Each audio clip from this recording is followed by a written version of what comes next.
Once again, Brazil has made into international headlines, and once again, it was not for positive reasons.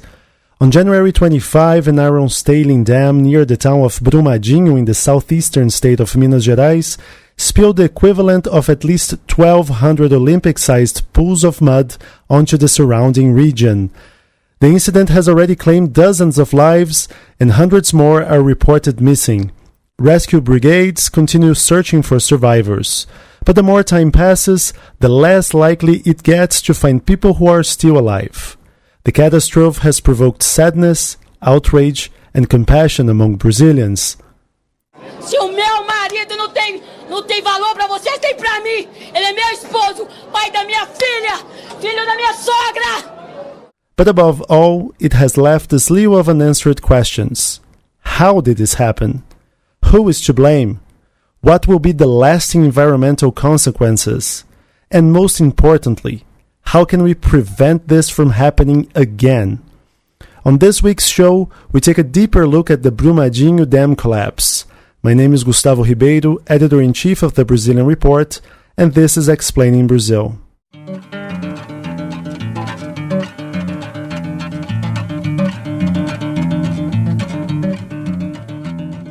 By the time this podcast is being recorded on January 29 afternoon, 65 people have been confirmed dead and 279 others are reported missing. This disaster has outraged millions, partially because Brazil cannot escape a certain déjà vu about the whole thing. On November 5th, 2015, Brazil witnessed another major dam collapse. It happened just a few kilometers away from Brumadinho in the city of Mariana. The equivalent of 25,000 Olympic swimming pools of toxic sludge was spilled after the burst of an iron ore dam. 19 people were killed and entire towns were erased from the map. What do the two incidents have in common besides their location? The company behind the operation, mining giant Vale. I'm joined today by Ewan Marshall, who has been covering the disaster for the Brazilian Report. Hi, Ewan. Hi, Gustavo. 2 times in less than 3 years. So, what's up with Vale? Well, that really is the question on everybody's lips because, of course, we had just over 3 years since one of the biggest environmental disasters Brazil has ever seen. And so people have to ask questions about the ability of the workers there, of their engineers.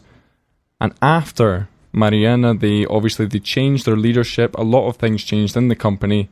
And their new slogan, their new mission statement was Mariana nunca mais, like Mariana never again, like this will never happen again. And they did a good job on the financial side of things. It became a very profitable company once again. But obviously they seem to have neglected their safety issues, their safety protocols. There was a police operation on January 29 that arrested 5 people, 2 engineers who attested that the dam that collapsed was safe, and 3 Vale employees responsible for getting environmental permits. Are these guys being scapegoated? I think there's a good argument to say that yes, they're being made an example of here, but perhaps we are not going to the real root of the problem, because you do find this quite a lot in Brazil and in a lot of different sections of Brazilian life, is that you punish the corrupted and not the corruptor. Like who is actually behind this? Who is actually pressuring these people to get these licenses?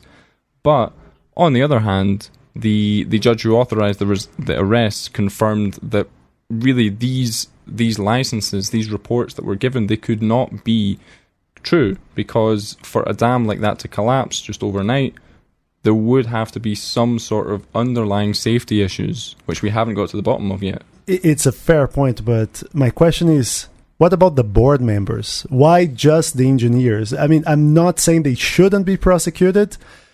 Probably they should, but they shouldn't be the only ones. So almost right away after the Brumadinho collapse, the public went straight after Vale and its board of directors. They ended up making a few unfortunate statements to the press. I think their current CEO, Fabio Schwartzman, said that he didn't know who was responsible for the incident. which you can kind of see what he means, but it's a terrible, terrible choice of words at that point in time. And of course, the attorney of Vale saying that Vale is not responsible and the board of directors will not step down. But we have seen some parts of the of Brazilian officials, as in the Prosecutor General, Raquel Dodge. She's suggesting that the board members could be criminally prosecuted, and investors, where the people are obviously very unhappy at their investments losing money and becoming much less valuable in the space of a couple of days. Just on Monday, January 28th, Vale stock crashed by 24%. Yeah, so you can imagine how sore these people are feeling. And at least 2 class actions from these investors have been filed, and we're expecting a few more to come. What do those guys claim? They're claiming that Vale was negligent, which made their investment worth less after this disaster that we've seen, and the fact that Vale stocks, as you mentioned, crashed 24% in one day, which is a record on the São Paulo Stock Exchange. It's a fair point, but their loss not even begins to compare with like the family members of people working at Vale, because there was like a cafeteria just below the dam, and apparently it was filled with employees. Most of them probably were killed after the collapse. Yeah, the latest reports are the cafeteria was not just buried by mud, but it was actually taken all the way down the river. And only now they've been able to actually get to the cafeteria. And we're expecting probably today a big increase in the death toll because they've arrived and they're trying to find all the bodies that are there. You know, it's a really, really horrible situation. I'm sure Vale will strike a deal and will pay some compensation to international investors. Have they been doing anything for the family members of people who were killed? Well, so they've come out with a pledge to pay every family that was affected 100,000 Brazilian reais, which is like $25,000 more or less. Exactly. That does just seem like a way so that they can argue later when they go to court. They can argue for leniency to say that, oh well, we did do our part. We paid them a bit, and it's not enough. They really need to provide some answers. Right now, January 29th, so the second trading session after the collapse, Vale stock is actually going up right now by 2%, which means its value is more related to iron ore prices internationally than whatever happens in terms of tragedy, environmental disasters. Well, yeah, I think from the outside looking in, you see that this company has already been involved in a catastrophic situation and has bounced back very quickly. So in the cold world of investing and trading stocks, these types of disasters don't matter as much. It's more about business as usual, and Vale is still Brazil's biggest mining company, even though it has lost an incredible amount of its market value. One of Vale's main shareholders is the Brazilian government. And, the response by the Jair Bolsonaro's administration has been rather quick. Just a quick reminder, in 2015, Dilma Rousseff took a whole week before going to Mariana to assess the damage caused by the dam collapse at the time. Well, Jair Bolsonaro went right away. He and cabinet members spoke harshly about Vale. So, God knows we criticize a lot this administration, but truth be told, it was a quick response that not always we see in Brazil. Has the government done anything else besides being critical of the company? Well, yeah, there was an idea that, the acting president at the moment, while Jair Bolsonaro recovers from his surgery, the acting president, Hamilton Mourão, he suggested that they were looking into the possibility of perhaps even removing or ousting members of Vale's board, but it doesn't really work like that. The government, even though it's one of the important shareholders, its role is as a holder of a golden share, which is essentially that it can make certain decisions, certain important decisions, like if there was a merger, if it was sold, something like that. It can change the name of the company, it can change its branding, a lot of strategic decisions, but changing the board. Yeah, changing the board is a bit harder than that. But, I mean, if they really wanted to do that, this government could possibly try to put some pressure on some of the people who are shareholders, some of the people on the board. Who are connected to the federal government through publicly owned pension funds that own shares at Vale, right? Yeah. Vale right now, like, they have 12 board seats, 3 are empty, so they have to convince 5 people. It's much easier than convincing 7. Yeah, and as we see, it's all connected, so it would be very interesting to see how that's gonna play out in the next month. And the government has also called for a complete reinspection of dams in Brazil, right? It had to come up with something, I think, some sort of easy-to-say proposal that... I mean, the thing is, the inspection of Brazilian dams is at such a pitiful level at the moment that any increase any increase is welcome, but I think for them to because, I mean, to put this into context, Brazil has approximately 24,000 dams in the country, and in the last couple of years, only 3% of them were actually inspected. 500 of them, the government doesn't even know who owns the dam. Yeah, it's incredible, and I mean, so many of the others they don't have any licenses at all. So this idea that they're suddenly just going to click their fingers and all of the dams are going to be inspected in Brazil, I'd like to see them try. That would be I would sincerely like to see them try. And like we said, this is by no means Vale's first rodeo. 3 years ago, the company had the same experience. And like you said, every time authorities come, they have strong words to assess the situation. They promise harsh punishment. Vale was part owner of the dam that collapsed in Mariana in 2015. 3 years later, what has been done about that?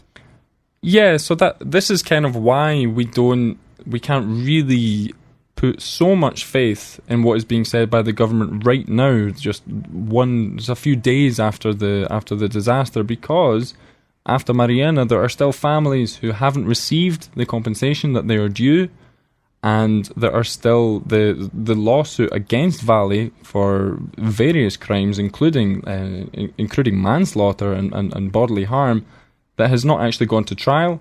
I think the case has been suspended and hasn't gone to trial yet, and that's 3 years and maybe a month or so afterwards. And so why should we then put our faith in what is being said about Vale now, and something else has happened? We need to see these kind of results. No, and the most frustrating thing is that the Minas Gerais State Congress struck down a bill that would harden environmental controls, and relevant data is that 70% of these lawmakers were financed by mining companies in 2014 when company donations were still allowed. So you tell me if it's a coincidence or not. Well, yeah, and we only need to look at the discourse of our new president, Jair Bolsonaro, who he's been very adamant throughout the campaign, and now that he's been elected, that the mining industry in Brazil is one of his top priorities, to expand the mining industry in Brazil, to make it easier for the mining industry in Brazil so that he can attract more investment. And so this particular disaster, not only from a political point of view, this is one of the worst things that could happen, because it directly affects the mining industry, and now he's going to have to temper his previous discourse about essentially just expanding mining at all costs.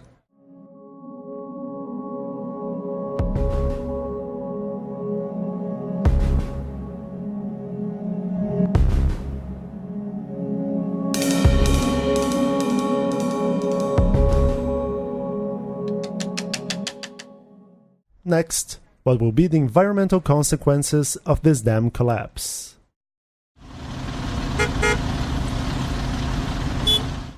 Have a flight to catch, or maybe you missed your flight because of traffic? Experience the best way to get to and from the airport with Voom. VOOM is an on-demand helicopter booking platform that allows its passengers to rise above it all. It is possible to fly between 9 different helipads in the city from Monday to Saturday for less than 500 reais. Uplift your commute, uplift your life. Download the VOOM app free on the App Store. VOOM. VOOM is an Airbus company. Edgar de Oliveira Rosa, you are a coordinator at the Worldwide Fund for Nature. Can you tell us why this time, if the dam was so much smaller than in 2015 in Mariana, the human loss was so much bigger? I recall in Mariana 19 people died, and so far right now 65 people were confirmed dead in Brumadinho. What happened in Brumadinho at the Feijão mining is that, like, below the level of the reservoir that was damaged, you did have a lot of administratives and even a restaurant of the mining company, and the tragedy happened just around noon.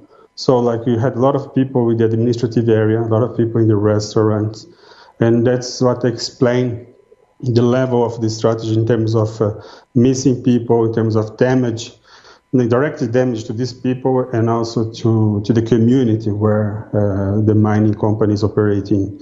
Hi Edgar, it's Ewan working here with Gustavo. We've heard reports recently that the mud from the collapse might even reach the São Francisco River, which is a really, really long way away. Could you speak a bit more on that? Could you confirm if that is the case? Yeah, that's one of the concerns that we have, because the Feijão River is a tributary to Paraopeba River, and the Paraopeba River is a tributary to the São Francisco River, what is a river in Brazil that is very, very important in terms of getting water to a region in Brazil that is very dry. So in terms of agricultural production and also for people living in those areas, the São Francisco River is very important. What we are expecting is that you have some hydropower dams in the way, that this could be a way of kind of stop the mud from getting to the São Francisco River. It will depend how the state government will act in terms of, and the companies that are responsible for this dam will act in terms of managing the water quantity and the flows. But depending on how this is managed, we can get more or less smooth into the São Francisco River for the next months. And that can have an impact in terms of water quality, in terms of biodiversity, and also in terms of water access for people that relies on the water of the Paraopebas and São Francisco. We were talking earlier about the rescue operations at the moment, and the fact that it's quite unlikely that we're going to find many other survivors. And some of the rescue operations recently have now been focused on quite a few animals, which we've seen kind of stuck in the mud and in the surrounding area. What will be the impact on these kind of communities, on these habitats and ecosystems around Brumadinho and in that river? I mean, how far will this spread? We are talking about the Feijão River actually getting dead in terms of biodiversity, in terms of life.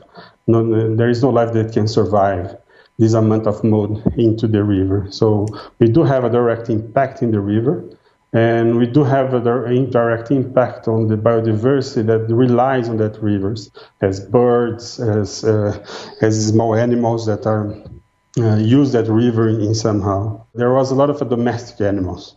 So we have cows, horses that got stuck, and that they are, for some cases, represents also economical and impact on the livelihood of those people that relies on those animals for production, for milking, or for things like that. And we are talking about 128 hectares of natural vegetation that was completely damaged along the way.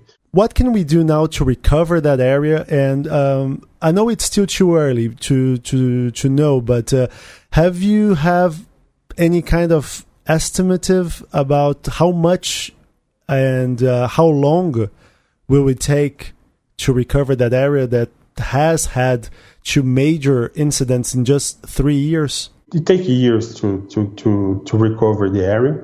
and you still don't recover it entirely.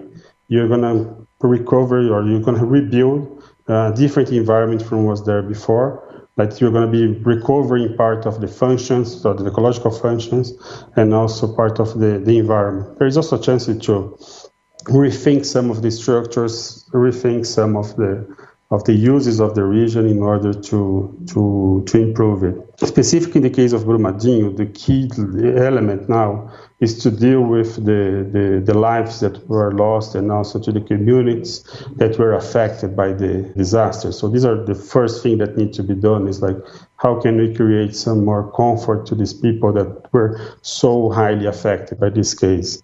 And then this, like, how to recover the environmental that was lost, that was damaged, is a second phase, and it will require a lot of investment and also a lot of energy. What kind of policy do we need to kind of create in the Brazilian political sphere to stop these things happening from the future, and also to protect these areas which are full of mining operations, which, you know, we've seen just 2 massive disasters within 3 years? The same situation as these reservoirs. We have many others in Minas Gerais and other places in Brazil. So we do have a risk that this kind of situation can repeat again.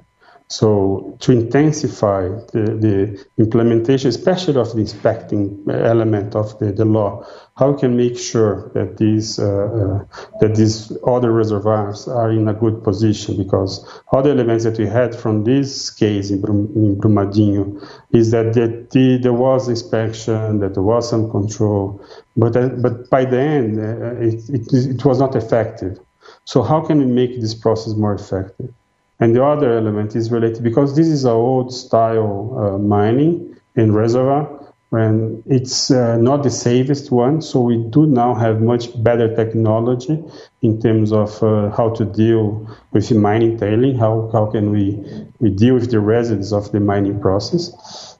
And this is something that we need to discuss, like how can we implement this, and what do you do with these reservoirs that are still managed based on the old technology? Because this reservoir in Brumadinho was not used, I think, since 2015. So it was out of operation already, but it is there. It provides a risk for a community. Edgar, thank you very much for your time, and I hope we don't have to have you back to talk about this kind of events. Yeah, me too.